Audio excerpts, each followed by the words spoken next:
Selamat datang ke Seladang. Ni lembu yang paling manja tu.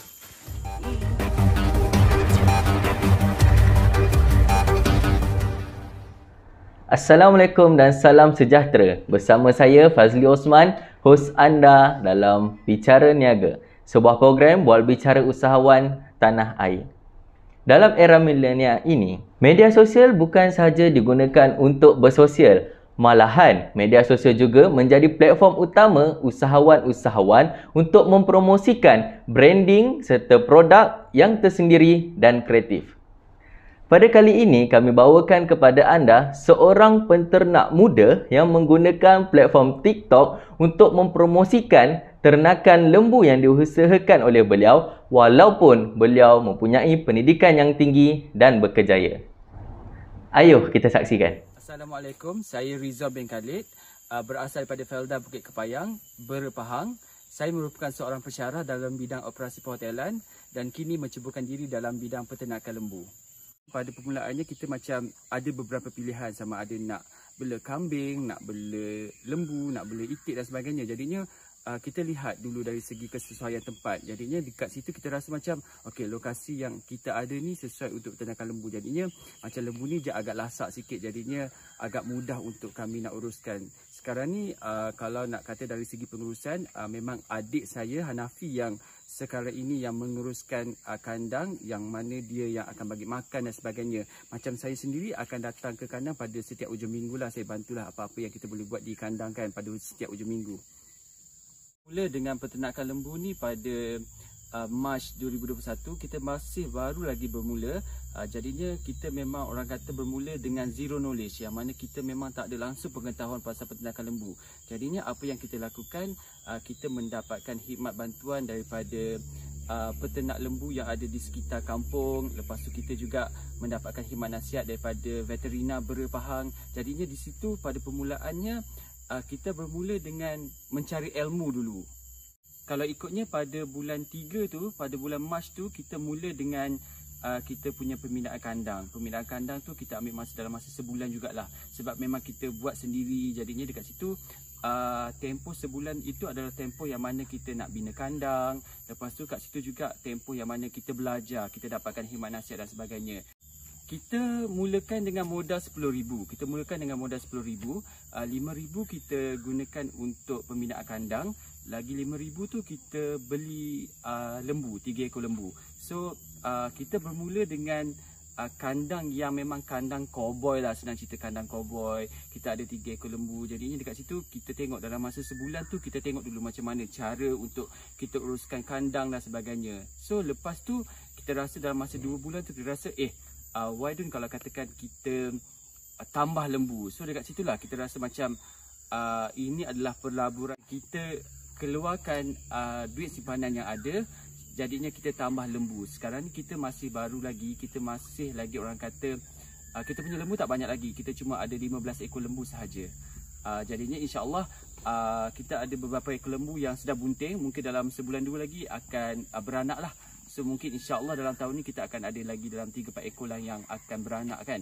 Lembu ni agak lasak, tapi kita kena ambil berat juga dari faktor kesihatan dan juga kebersihan. Itu adalah benda yang paling penting, yang mana kalau katakan kita nak menternak lembu ni, kita ada risiko je. Risiko je mungkin dari segi kesihatan lembu, sebab banyak penyakit-penyakit yang ada untuk lembu ni. Jadinya kat situ kita kena betul-betul belajar lah dekat situ. Lembu-lembu ni ada banyak yang lembu-lembu yang manja tau.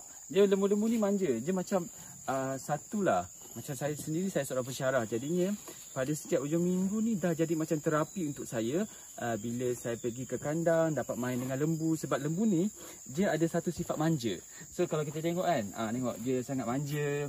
Jadinya orang kata dia manja lagi macam kucing pula. Jadinya macam kat situ kita dapat hilangkan tekanan dan sebagainya lah. So kalau katakan tanya dekat saya yang mana seronok, dua-dua seronok. Dua-dua memberikan keseronokan. Mengajar dapat keseronokan tersendiri.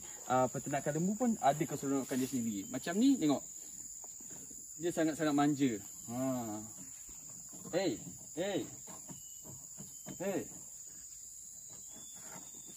Dari segi sasaran dan juga pasaran sekarang ni, pada tahun ini kita masih belum lagi bercadang untuk memasarkan lembu kita. Sekarang ni kita dalam fasa yang mana kita belajar bagaimana cara untuk menternak lembu, macam mana cara untuk kita biakkan lembu dan sebagainya. Jadinya pada tahun 2021 ini perancangan kita memang nak belajar tentang lembu dulu. Jadinya kalau katakan lembu sakit, macam mana kita nak buat, itulah kita ada orang kata kita kena ada hubungan dengan pihak veterina. Kalau katakan ada sebarang masalah, kita kena refer kepada veterina lah. So di sini adalah permulaannya. Jadinya 2021 adalah fasa yang mana kita nak belajar dulu pasal lembu ni. Yang ini adalah cerlun lembu. Kita tengah bina sekarang ni dalam pembinaan.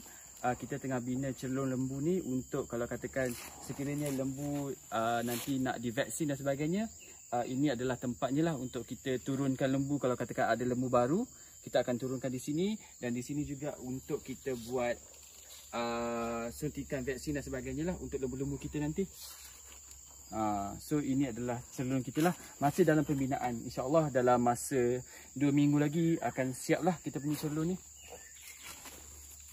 Dari segi pemakanan lembu, kita bagi lembu kita makan 2 kali sehari, pada waktu pagi dan pada waktu petang. Kita bagi makan dedak. Lepas tu kita bagi makan juga napier. Lepas tu kita ada jerami padi. Kita ambil juga kelapa sawit punya daun. Dan juga kita tambah juga dengan bayam Israel. Kalau katakan dari segi pemakanan lembu pun kita kena pastikan. Sebab kadang-kadang lembu ni je akan bergaduh masa makan. Jadinya kita kena pastikan bila kita bagi makan lembu tu, kita kena pastikan makanan tu mencukupi. Ini adalah kita punya store untuk makanan lembu. Sekarang ni sebelum ni kita tak ada store. So sekarang ni kita memang dalam fasa buat kandang, kita buat cerlun dan sebagainya. So sekarang ni kita dah bina kita punya store makanan lembu. Sekarang ni mungkin dalam seminggu lagi kita akan siap sebab kita punya grade balsir belum sampai lagi. So lepas ni kita punya makanan-makanan lembu kita akan loading di sinilah. So kita akan simpan di sini. So agak mudah lah untuk kita dari segi pengurusan pemakanan lembu tu, kita ada store makanan di kandang sendirilah. Kalau dari segi harga lembu ni, berbeza mengikut baka, jantina dan juga saiz. Sebab ada juga lembu yang kita dapat masa kita bawa masuk ke dalam kandang, dia punya saiz agak kecil, memang kurus kering. Jadinya apa yang kita kena lakukan, kita kena bagi penjagaan yang lebih rapi lah. Kita kena bagi makan lebih kepada lembu tu supaya badan dia boleh berisi dan sebagainya. Sebab kalau katakan lembu yang saiz dia agak kecil, harga dia agak rendah. Kalau katakan dari segi permintaan tu, ketika musim perayaan Hari Raya Korban yang lepas, memang ada beberapa orang yang hubungi kita untuk bertanya tentang lembu korban. Walaupun kita belum lagi nak menjual, tapi dah ada permintaan tu. Jadinya dekat sini kita dah nampak sebenarnya permintaan lembu ketika musim perayaan, terutama Raya Haji, memang sangat tinggi. Sebab harga dia boleh bercecah sehingga RM5,000 ke RM6,000 untuk seekor lembu, bergantung kepada jenis baka, saiz dan juga dia punya jantina. So itulah kita boleh tengok dia punya dari segi market je, memang market je agak tinggi ketika musim perayaan.